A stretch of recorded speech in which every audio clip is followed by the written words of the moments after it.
Baik, assalamualaikum warahmatullahi wabarakatuh. Jadi presentasi kali ini kita mengangkat tema yaitu ultrasonografi atau USG. Nah, kita masuk ke pengenalan alat. USG atau ultrasonografi ini dia fungsinya yang pertama untuk menampilkan gambar struktur dalam tubuh menggunakan gelombang suara berfrekuensi tinggi yaitu 2 sampai 15 MHz. Terus yang kedua, memvisualisasikan organ internal seperti uterus, janin, jantung, dan lain-lain. Terus alat ini juga digunakan untuk diagnosis, terus pemantauan perkembangan penyakit dan tindakan medis tertentu. Jadi USG ini bukan cuman untuk pemeriksaan janin pada ibu hamil, tapi juga bisa digunakan untuk tindakan-tindakan lainnya. Next, ke desain sistem alat. Nah, transducer atau probe ini dia fungsinya mengubah energi listrik menjadi gelombang ultrasound. Terus bentuknya udah disesuaikan dengan anatomi lokasi organ di tubuh kita. Transducer ini bentuknya dibagi menjadi 3 macam. Yang pertama itu ada convex, terus linear, yang ketiga ada endokavitari. Untuk convex sendiri dia bentuknya itu lebih cekung, terus untuk fungsinya dia abdomen karena permukaan perut itu melengkung dan organ letaknya dalam. Terus yang kedua linear, dia ujungnya bentuknya datar, terus fungsinya untuk tiroid dan pembuluh darah karena area dangkal dan datar. Terus yang ketiga itu ada endokavitari, untuk organ reproduksi karena mengikuti bentuk rongga tubuh. Endokavitari ini dia bentuknya sama kayak convex tapi size-nya lebih kecil. Terus lanjut ke Central Processing Unit atau CPU.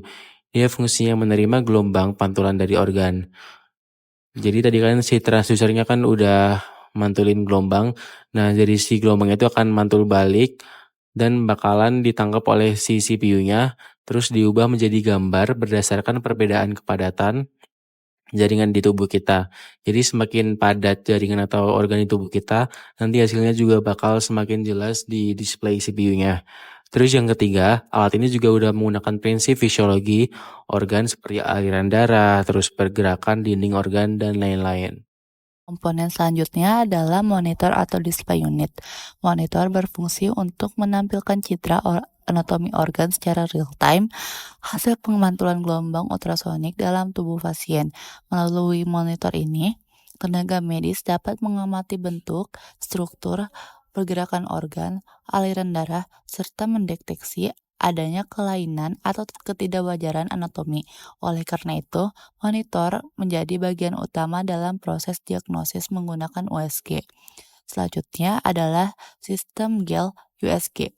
Sistem gel USG berfungsi untuk menghilangkan udara antara transducer dan permukaan kulit pasien. Karena udara dapat menghambat transmisi gelombang ultrasonik. Selain itu, penggunaan gel ini juga memperbaiki transmisi gelombang suara, sehingga pantulan gelombang atau echo yang diterima menjadi lebih jelas. Dengan demikian, kualitas citra USG yang dihasilkan menjadi lebih optimal dan akurat. Selanjutnya adalah sistem penyimpanan atau print unit. Fungsi utama dari bagian ini adalah mencetak dan menghasilkan salinan fisik berupa hard copy dan gambar USG yang telah dibekukan atau frozen image pada monitor. Media yang digunakan biasanya berupa kertas thermal, gulungan, atau dry film khusus. Tujuan dari pencetakan ini adalah untuk menyediakan bukti diagnosis yang bersifat permanen, yang selanjutnya dapat disimpan dalam rekam medis sebagai dokumentasi klinis. Kemudian terdapat panel kontrol yang di sini beberapa bagiannya ditandai dengan berbagai macam warna. Bagian yang ditandai warna merah merupakan bagian tombol fungsi cepat seperti help, review, dan report. Lalu, bagian yang ditandai berwarna biru tua dan cyan merupakan bagian untuk mengoptimalkan kualitas gambar, seperti pengaturan tingkat kecerahan. Bagian warna biru tua berupa slider yang disusun secara vertikal dan fungsinya untuk mengatur tingkat kecerahan pada bagian-bagian tertentu, sedangkan yang berwarna cyan untuk mengatur kecerahan gambar secara keseluruhan.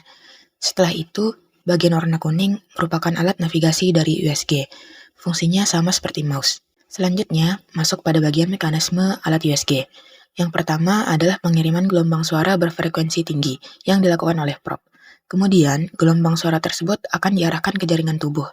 Yang kedua, terdapat gel atau coupling medium sebagai media perantara pengiriman gelombang suara. Gel diperlukan agar tidak terdapat udara yang terperangkap di antara kulit dan alat. Karena perbedaan impedansi yang besar antara kulit dan udara, gelombang tidak dapat masuk tanpa adanya gel. Yang ketiga, yaitu pemantulan gelombang suara oleh jaringan atau organ. Pemantulan ini memiliki hasil yang bervariasi, tergantung kepadatan atau densitas dari jaringan. Pada jaringan yang padat, pemantulannya akan kuat dan pada jaringan yang lunak atau bersih cairan, pemantulannya akan lemah. Konversi echo menjadi gambar. Di sini gelombang ultrasonik yang dipantulkan kembali diterima oleh transducer dan diproses oleh komputer menjadi gambar berwarna hitam atau putih. Yang pertama ada echo kuat atau hyperechoic.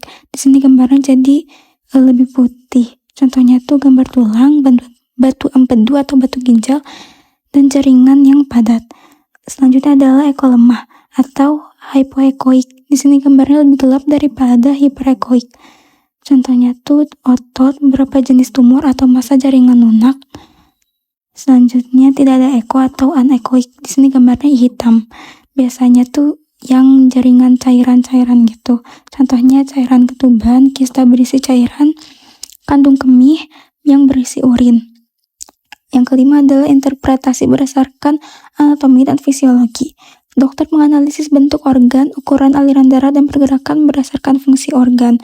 Misalnya jantung yang berdetak, dia tuh dicek atau pakai Doppler berfrekuensi yang rendah. Selanjutnya struktur anatomi, misalnya tumor yang terlihat padat atau ukuran dari tumornya. Selanjutnya cairan atau isi organ, misalnya kista yang berisi cairan. Selanjutnya adalah kelebihan alat USG.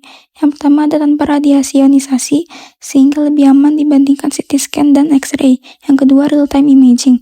Sangat baik atau bagus untuk melihat pergerakan organ secara langsung. Misalnya ngecek jantung atau janin. Yang ketiga portable atau lebih simple alatnya tuh daripada kita pakai MRI atau CT scan yang besar. Yang keempat biayanya lebih murah daripada MRI dan CT scan. Yang kelima cocok untuk jaringan lunak seperti hati, ginjal, jantung, dan pembuluh darah. Yang keenam aman untuk kehamilan karena USG itu nggak ada radiasi yang membahayakan bayinya. Resiko dan efek samping. Secara umum, USG itu aman banget karena tidak menggunakan radiasi, seperti X-ray atau CT scan. Namun, ada beberapa hal yang perlu diperhatikan. Pertama, sedikit peningkatan suhu jaringan akibat gelombang suara atau thermal effect, terutama kalau menggunakan mode Doppler terlalu lama. Kedua, tekanan gelombang suara bisa membuat muncul efek mekanik kecil atau kavitasi, tapi masih dalam batas aman. Terakhir, resiko salah interpretasi, semisal operator kurang berpengalaman, dapat membuat diagnosis jadi kurang tepat. Contoh kasus kehamilan. Pada ibu hamil, USG digunakan untuk memonitor perkembangan janin, denyut jantung fetal, jumlah cairan ketuban, dan posisi plasenta. Pada prinsipnya, gelombang suara memantul dari jaringan embrio untuk membentuk citra real time. Nah, contoh kasus pada penyakit ada di penyakit jantung. Nah, organ yang terkait pada penyakit jantung itu ada atrium, ventricle, katup, dan septum. Contoh kasus penyakitnya ada di gagal jantung, regurgitas katup, kardiomiopati, dan efusi perikardium.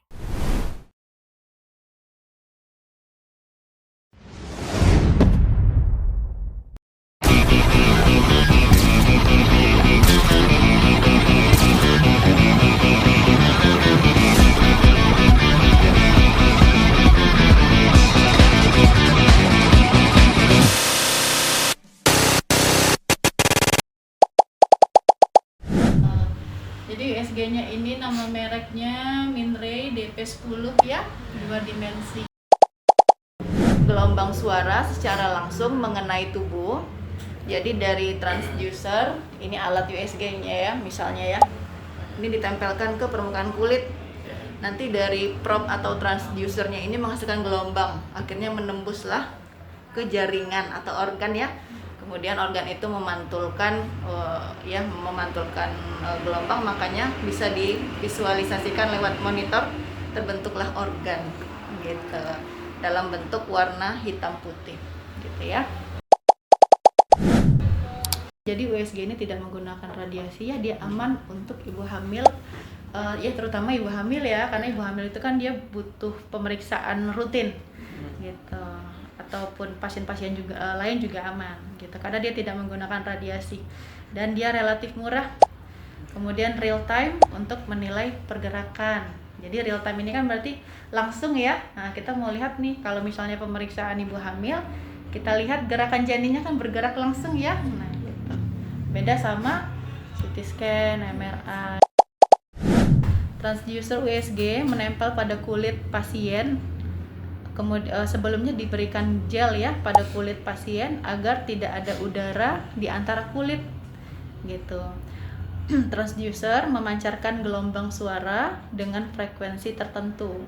Kemudian suara menembus jaringan pasien dengan kedalaman yang bervariasi. Lalu dibiaskan, kemudian diserap atau dipantulkan gitu ya. Jadi faktor-faktor yang mempengaruhi gambar itu bisa komposisi jaringan, misalnya organ solid, liver, spleen gitu ya, gambarannya isoekoik dan memiliki banyak struktur di dalamnya gitu. Atau misalnya kita mau lihat kantung empedu, batu empedu gitu ya, itu kan isinya batu, berarti kan konsistensinya keras ya, nanti terlihat jelas berwarna putih gitu. Beda dengan kandung kemih. Kandung kemih itu kan isinya urin ya, jadi tembus pandang, beda dia berwarna hitam. Jadi struktur anatomi apa yang dapat dilihat dengan baik? Bisa liver, ginjal, spleen ya atau limfa yang tidak terhalang tulang atau udara. Kemudian struktur superficial misalnya pemeriksaan tiroid gitu ya, atau testis, tendon itu dengan resolusi yang tinggi. Kemudian cairan misalnya seperti pembuluh darah, efusi pleura atau penumpukan cairan di paru gitu ya, makanya orangnya sesak, itu biasanya ada cairan. Kemudian asites kehamilan, terus pada pasien yang fatty liver, hatinya berlemak, misalnya pada pasien yang pecandu alkohol gitu ya. Batu empedu juga ada, saya tunjukin gambarnya ya. Kalau batu empedu hasil USG-nya seperti apa. Nah, ini tampilannya nanti. Ini kan kantung empedu kita ya, letaknya di bawah hati, menyelip dia sedikit. Nah, ini batu empedu, karena adanya penumpukan lemak lah istilahnya. Jadi lemaknya itu mengkristal, makanya terlihatlah seperti ini. Untuk mengetahui kelainan organ, kita melihat perkembangan penyakit, terus juga sebagai penunjang diagnosis gitu. Jadi kalau misalnya nih saya curiga, oh bapak, misalnya oh ibu ini perutnya membesar tapi usia kehamilannya masih sangat kecil, nggak sesuai gitu ya, saya curiganya ini ibu hamil anggur. Hamil anggur gitu. Jadi makanya kita USG. Nanti di tampilan USG-nya itu seperti anggur, isinya cairan, berbulir-bulir gitu. Karena ketidakseimbangan hormon. Harusnya kan kita hamilnya janin ya. Kalau ini janin seperti ini, kayak telur ikan. Jadi mau nggak mau harus dikuret. Gitu ya. Ya, ini kalau tampilan USG nanti hasilnya hitam dan putih. Nah, ini karena kita ke abdomen atau perut ibu hamil, kita pakainya yang ini. Tapi kalau misalnya pakai untuk pemeriksaan jantung atau yang beda lagi. Misalnya kita mau USG, kita harus kasih dulu gelnya ke ini ya, permukaan kulit. Nanti baru kita arahkan transducer ke arah gel supaya tidak terperangkap udara. Karena kalau misalnya ada udara di antara kulit dan transducer, itu akan menghalangi gelombang masuk nanti gitu. Ini ada trackballnya. Ini ya keyboard seperti biasa ya. Di sini ada menu-menu khusus untuk USG-nya. Ini menentukan probe-nya gitu. Jadi kalau misalnya ada mau cek ibu hamil misalnya gini ya, langsung kita praktekkan aja. Ini kita tentuin dulu mau USG-nya USG ibu hamil atau USG perut pada orang dewasa non hamil gitu ya.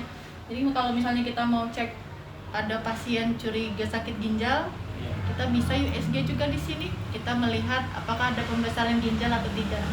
Tapi kolomnya beda gitu. Tapi kalau misalnya pasien ibu hamil, kita bisa klik yang ini OB gitu ya. Tapi kalau kondisinya dia sakit tumor rahim, beda lagi, masuknya ke ginekologi gitu. Ini kardio, vaskular, uro, dan lain-lain ya. Ini kalau misalnya USG payudara gitu. Jadi banyak lagi kelasnya nih gitu. Cuman kompetensi saya sebatas cek USG kehamilan gitu. Karena memang selebihnya itu kan udah kompetensi dokter spesialis ya.